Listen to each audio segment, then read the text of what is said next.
સુરતમાં પરિણીતા સાથે લવ જિહાદનો ચોંકાવનારો કેસ. દીપક શાહના નામે ફૈઝાન શેખની ઓળખ બહાર આવી. સુરતના અડાજણ વિસ્તારની એક પરિણીતા સાથે લવ જિહાદનો ચોંકાવનારો કિસ્સો સામે આવ્યો છે. રાંદેર ટાઉનના ફૈઝાન હનીફ શેખ નામના યુવકે દીપક શાહ નામથી પરિણીતાને પ્રેમજાળમાં ફસાવ્યાનો મામલો પ્રકાશમાં આવ્યો છે. મળતી માહિતી મુજબ પરિણીતાનો પતિ કોઈ ગુનામાં સંડોવાયેલ હોવાને કારણે જેલમાં છે. પતિના જેલમાં હોવાનો ફાયદો ઉઠાવી ફૈઝાન શેખે દીપક શાહ નામનો નકલી ઓળખ પ્રમાણ બનાવી પરિણીતા સાથે સંપર્ક કર્યો. વોટ્સએપ મારફત બંને વચ્ચે પરિચય થયો હતો. દીપક શાહ તરીકે ઓળખ અપાવી ફૈઝાન શેખે પરિણીતાને પ્રેમજાળમાં ફસાવવાનો પ્રયાસ કર્યો.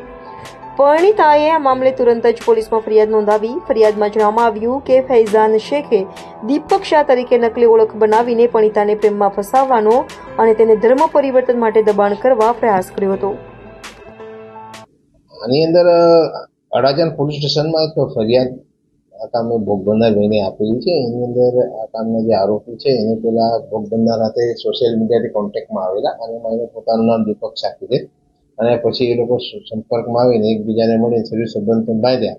એના પછી બેનને ખબર પડી કે આ દીપક શાહને પણ ફૈઝન કરીને છે, એટલે એને હાથે એને કીધું કે તું મુસ્લિમ છે પણ અને અગાઉથી જ લગ્ન કરીને છોકરાનો બાપ પણ હોય. જે મુજબની ફરિયાદ અત્યારે અડાજણ પોલીસ સ્ટેશનમાં દાખલ કરેલ છે અને આરોપીને અટક કરવામાં આવે છે.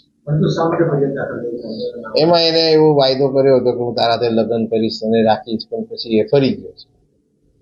આરોપી શું કરે છે? આરોપી આ મજૂરી કામ કરતો.